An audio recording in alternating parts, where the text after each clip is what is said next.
Pelaksanaan pemutakhiran data dilaksanakan melalui sistem aplikasi yang disediakan oleh Biro Kepegawaian Sekretariat Jenderal. Tenaga non-ASN yang telah terdata pada database BKN ini memperbaharui dan mengunggah dokumen yang diperlukan secara mandiri.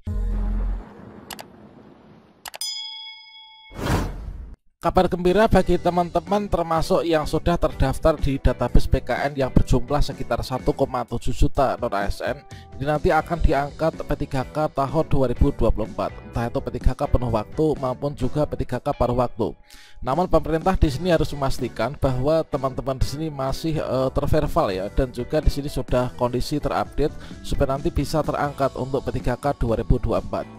Baru saja rilis surat edaran resmi terkait tentang pemutakhiran data tenaga non-ASN tahun 2024, yang ini di sini adalah sebagai persiapan untuk pengangkatan P3K guru, nakes maupun juga P3K teknis. Nah, kira-kira apakah kita masuk dalam kriteria honorer yang wajib upload SPTJM database BKN ataukah tidak?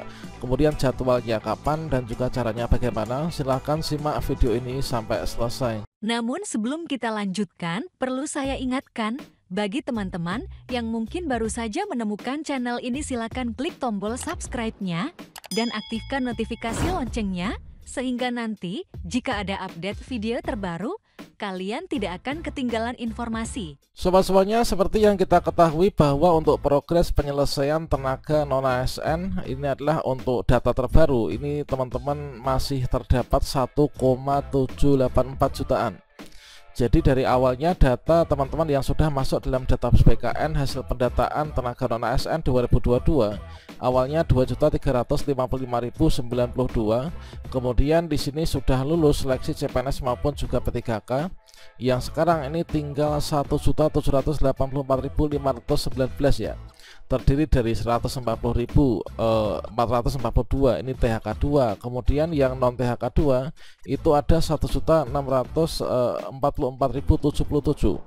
Nah, untuk data yang nantinya akan diutamakan diangkat di ASN P3K 2024 itulah yang jumlahnya 1,7 jutaan ini. Nah, sehingga di sini untuk progres nantinya bisa dilakukan pengangkatan, maka dilakukanlah yang namanya verifal ya, untuk memastikan apa kita itu masih ada atau enggak gitu teman-teman. Kalau misalkan kita ingat kembali bahwasannya untuk teman-teman yang mendaftar pendataan tenaga non-ASN di tahun 2022 itu adalah di sini yang pertama itu memiliki SK pengangkatan, ini adalah dari ketentuan ini ya, yaitu sampai dengan 31 Desember 2021, kemudian masa kerja akumulatif itulah paling singkat 1 tahun ketika itu di tahun 2021, kemudian usia paling rendah 20 tahun dan paling tinggi 56 tahun, kemudian tingkat pendidikan sesuai dengan ijazah. Nah, tentunya untuk persyaratan masuk database BKN ini sudah dipenuhi di tahun 2022. Inilah teman-teman yang kemarin bisa masuk pendataan tenaga non-ASN, sehingga untuk hasil akhirnya teman-teman yang masih ada di database BKN hasil pendataan non-ASN ini ada 1,7 jutaan. Nah, untuk persiapan pengadaan P3K 2024 tentunya di sini dilakukan yaitu verifikasi ulang ataupun juga pemutakhiran data teman-teman. Dan nantinya masing-masing Pemda itu akan memberikan surat edaran terkait tentang pemutakhiran data tersebut. Dan salah satu contoh instansi yang sudah mengeluarkan surat edaran terkait tentang pemutakhiran data tenaga non-ASN itu adalah Kementerian Agama ya. Jadi baru saja di sini Kementerian Agama Sekretariat Jenderal ini tertanggal 28 Maret 2024 mengeluarkan surat edaran terkait tentang pemutakhiran data tenaga non-ASN di bawah naungan Kementerian Agama. Untuk instansi lain nanti silakan teman-teman cek ya secara berkala di web BKAP-SDM masing-masing. Nah, adapun isi surat edaran itu adalah di sini para pimpinan satuan kerja Kementerian Agama pusat dan juga daerah di tempat dengan hormat berdasarkan ketentuan pasal 66 Undang-Undang Nomor 20 Tahun 2023 tentang aparatur sipil negara dan surat Menpan RB nomor sekian tanggal 2 Juli 2022 perihal pendataan tenaga non-ASN di lingkungan instansi pemerintah nomor sekian tertanggal 30 September 2022 perihal tindak lanjut pendataan tenaga non-ASN di lingkungan instansi pemerintah. Kami sampaikan bahwa Kementerian Agama akan melakukan pemutakhiran data tenaga non-ASN yang telah terdata pada database BKN dalam rangka penataan tenaga non-ASN ya. Nah teman-teman, untuk cara cek database BKN apakah kita sudah masuk database BKN atau belum, silahkan teman-teman cek pada video yang sudah saya berikan sebelumnya ya. Kemudian yang pertama ini adalah untuk yang perlu disampaikan ya. Ini yang pertama, pemutakhiran data tenaga non-ASN dimaksudkan untuk memperbaharui data tenaga non-ASN seperti pendidikan terakhir, kemudian riwayat pekerjaan dan atau lainnya ya yang diperlukan. Jadi teman-teman nanti yang sudah masuk database BKN, kalian harus perhatikan di sini yang dimutakhirkan itulah pendidikan terakhir. Nah tentunya kalau misalkan sekarang ini memiliki pendidikan terakhir, silahkan teman-teman bisa dimasukkan ya. Kemudian riwayat pekerjaan, kemudian data lainnya yang diperlukan. Nanti apa saja yang muncul pada kolom pemutakhiran di sistem, itulah nanti yang perlu dimutakhirkan teman-teman. Dan kemudian untuk yang kedua, yaitu pelaksanaan pemutakhiran data dilaksanakan melalui sistem aplikasi yang disediakan oleh Biro Kepegawaian Sekretariat Jenderal mulai tanggal 1 sampai dengan 5 April 2024. Nah untuk yang di bawah naungan Kementerian Agama nantinya akan diberikan link khusus nih, yaitu dari Biro Kepegawaian Kementerian Agama untuk teman-teman nanti bisa melakukan pemutakhiran ya. Untuk di BKPSDM di masing-masing daerah tentunya nanti teman-teman silahkan dipantau, yaitu informasi terkait tentang hal ini yang ada di web instansi masing-masing. Untuk jadwalnya kalau di Kemenak itu tanggal 1 sampai dengan tanggal 5 April, pastikan teman-teman sudah melakukan pemutakhiran data pada tanggal-tanggal ini ya. Untuk yang daerah lain nanti silakan dipantau.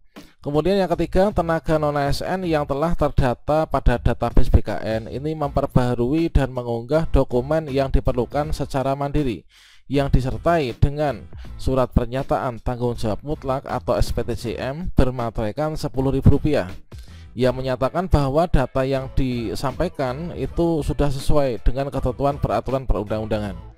Jadi teman-teman di sini adalah nanti yang perlu dilakukan ya. Kemudian yang keempat, jika data yang disampaikan sebagaimana tersebut di angka nomor 3 di atas tidak sesuai, maka yang bersangkutan ini bersedia untuk mempertanggungjawabkan dan diproses secara hukum. Jadi teman-teman di sini harus dipastikan seluruh datanya benar ya, sesuai dengan kondisi masing-masing. Yang kelima, pimpinan satuan kerja ini menugaskan unit yang membidangi layanan kepegawaian ini untuk melakukan verifikasi dan validasi terhadap hasil pemutakhiran data tersebut.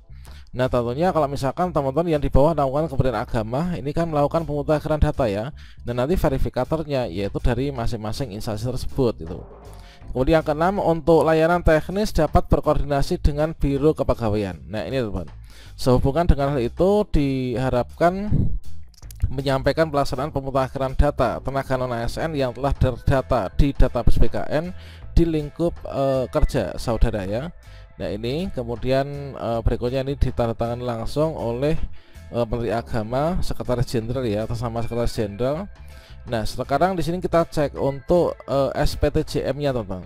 Coba di sini ada contoh juga, yaitu untuk SPTJM yang nantinya teman-teman upload ya. Untuk formatnya adalah kurang lebihnya seperti ini.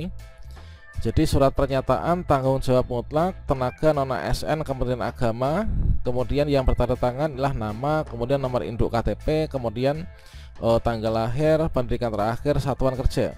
Kemudian menyatakan ini adalah seluruh data benar. Kemudian jika ternyata ini adalah salah, maka nanti bersedia untuk diberikan sanksi ya, baik administratif maupun juga pidana.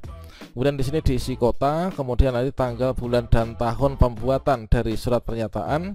Setelah itu tentunya di sini kita berikan yaitu materai 10.000-an, dikasih nama lengkap, kemudian ditandatangani ya di sini.